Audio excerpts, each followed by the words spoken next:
Panalangin para sa tatlo. Magsimulang pag-usapan ni Stephanie at ng kanyang magiging asawa ang tungkol sa pagkakaroon ng pamilya sa Costa Rica. Napagtanto nilang meron silang pagkakapareho. Pareho silang nagnanais na magkaroon ng 2 anak at mag-ampon ng pangatlong anak. 5 taon matapos ang kanilang kasal. Gayunpaman, wala pa ring anak ang mag-asawa. Kaya, nagpasya silang mag-ampon ng isang sanggol. Inanunsyo ng ahensya ng pag-aampon sa Costa Rica na hindi magiging madali ang kanilang proseso. Kailangan nilang mag-intay ng mahabang pila. At walang kasiguraduhan na makakatanggap sila ng isang sanggol. Ang batang inaalok para sa pag-aampon ay maaaring isang teenager. Ilang buwan ang lumipas. Nagdalang tao si Stephanie sa isang anak na babae. At 3 taon naman ang lumipas. Nanganak naman siya ng isang lalaki. Lumipas ang 9 na taon at naalala ng kanyang asawa ang kanilang pagnanais na mag-ampon ng isang bata. Pero, sino? Kailan? Saan? At paano? Walang problema. Nanalangin ako. Sabi ni Stephanie sa kanyang asawa. Hihilingin ko sa Diyos na ang bata na ang lumapit sa atin sa halip na tayo ang maghanap sa Kanya. Nalangin si Stephanie. Pagkatapos ay nakalimutan na niya ito. Isang Sabat, nag-alok si Stephanie ng pag-aaral ng Biblia sa isang bihita na siyang unang dumating sa simbahan ng araw na iyon. Sumang-ayon ng babae na nagsabing, "Pumunta ka sa bahay ko. Isa akong ina sa 10 mga anak."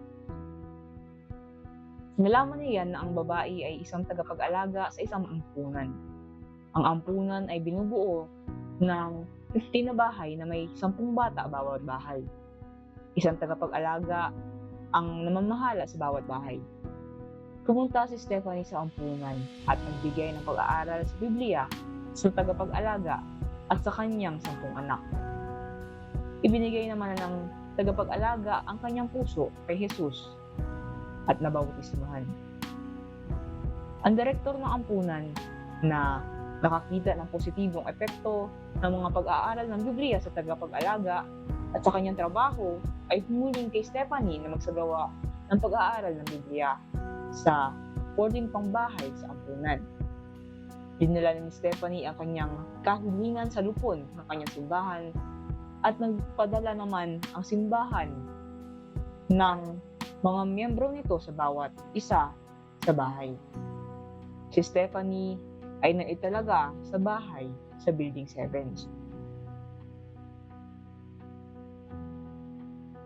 Ang 12 taong gulang na si Michelle ay nakatira sa Building 7. Mula ng araw na iyon, nahuli ni Michelle ang atensyon ni Stephanie. Dinadala niya ang pag-Stephanie.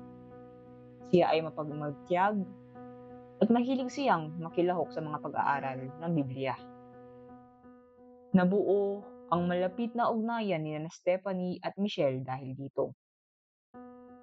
Sa pahintulot ng ampunan, dinala ni Stephanie si Michelle sa mga pulong pang-ebanghelyo at siya ay nabautismuhan.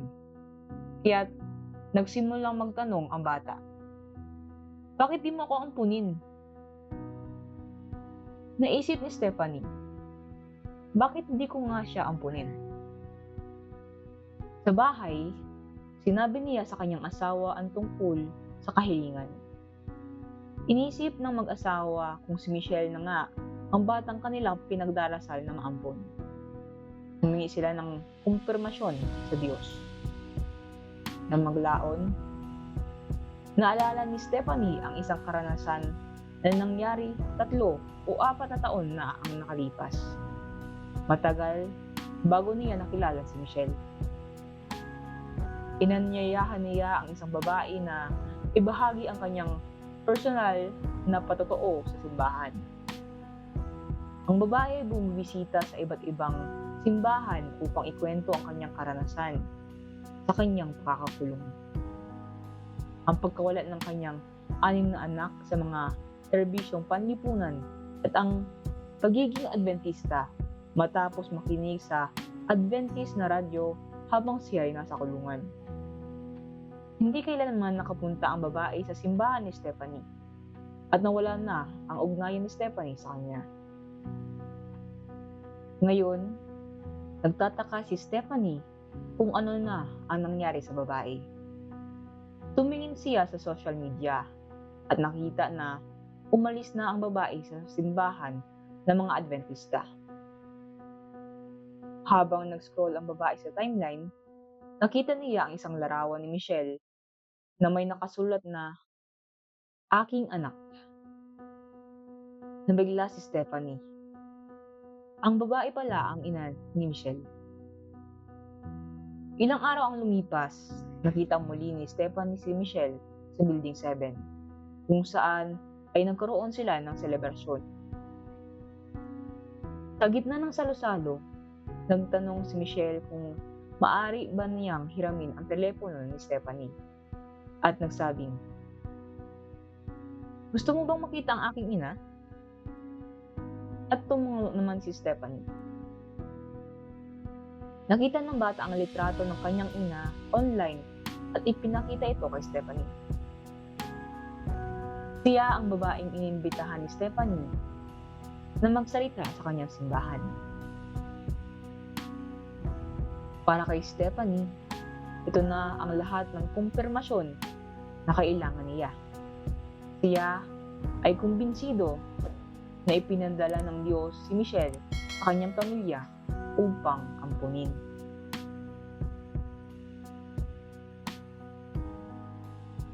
Nakipag-usap si Stephanie sa direktor ng ampunan tungkol sa pag-aampon. Tiniyak niya sa direktor na hindi niya alam na ang kaibigan niya sa social media ay ang ina ni Michelle nang una siyang dumating sa ampunan. Tiniyak ng direktor kay Stephanie na walang magiging problema kung hindi siya makikipag-ugnayan sa ina nito. Sa loob ng maikling panahon, lumipat si Michelle sa kanyang bagong tahanan. Siya ay 12 taon. 4 pang taon bago siya opisyal na maampon. Pero hindi iyon mahalaga. Nasa bahay na siya. Ngayon, natupad na ang pangarap ni Stephanie.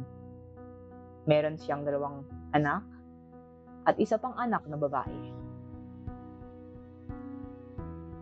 Ang kwentong ito ng misyon ay nagbibigay ng isang halimbawa sa buhay sa Costa Rica at ang mga hamon ng misyon doon. Ang susunod na handog ng ika-13 Sabado ay makakatulong sa pagbubukas na isang center of influence kung saan maibabahagi ang pagmamahal ni Jesus sa mga batang nasa panganib, kabilang ang mga ulila. Ang Costa Rica ay nangangahulugang mayamang baybayin sa Espanyol. Noong December 1, 1948, inalis ng Costa Rica ang kinalang hukbo.